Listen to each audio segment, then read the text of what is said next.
창세로부터 그의 보이지 아니하는 것들 곧 그의 영원하신 능력과 신성이 그가 만드신 만물에 분명히 보여 알려졌나니 그러므로 그들이 핑계하지 못할지니라. 하나님을 알되 하나님을 영화롭게도 아니하며 감사하지도 아니하고 오히려 그 생각이 허망하여지며 미련한 마음이 어두워졌나니 스스로 지혜 있다 하나 어리석게 되어 썩어지지 아니하는 하나님의 영광을 썩어질 사람과 새와 짐승과 기어다니는 동물 모양의 우상으로 바꾸었느니라. 아멘. 성도 여러분, 좋은 아침입니다. 오순절 성령 강림 이후 예루살렘 교회로부터 시작된 초대 교회는 약 20, 30년 후에 지금으로부터 약 1950여 년 전에 로마에도 예수 그리스도를 믿고 신앙생활하는 성도들이 생겼습니다. 그들도 초대교회 성도들입니다. 초대교회 성도들도 지금의 우리처럼 주일날 예배 공동체로 모여 하나님께 영광을 올려드렸습니다. 그들은 여러 가지 열악한 상황에도 불구하고 구원의 확신과 성령의 일하심에 대하여 정확하게 이해하고 그 성령의 역사에 대하여 갈망하는 성도들이 많이 있었습니다. 이와 반대로 그 시대에 세상적 가치관으로 성도들을 잘못된 길로 이끌어 가려고 하는 비정상적이며 비성경적인 이단의 세력들도 초대교회 안에 싹트고 있었던 것입니다.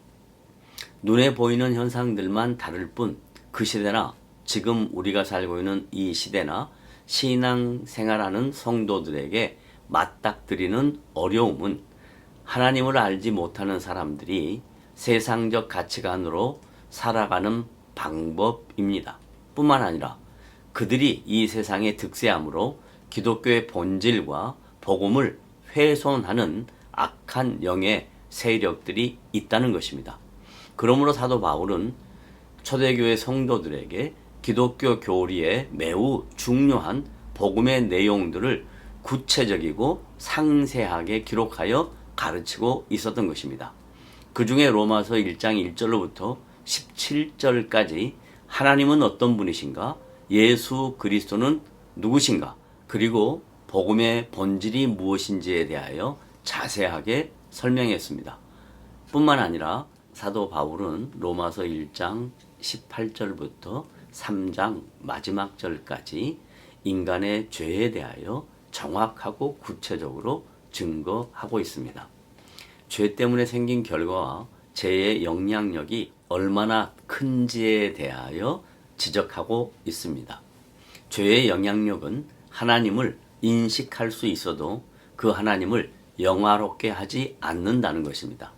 뿐만 아니라 그 하나님 앞에 감사하지도 않는다는 것입니다.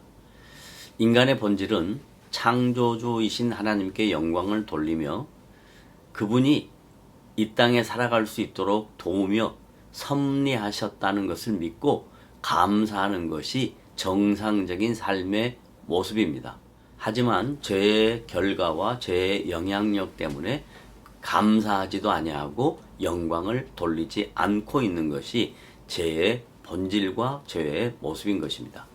이어지는 오늘 본문 20절 하반부부터 그 내용을 살펴보면 하나님께 영광을 돌리지도 아니하고 감사하지 아니하는 심령들에게 나타나는 삶의 유형들을 몇 가지로 증거하고 있습니다.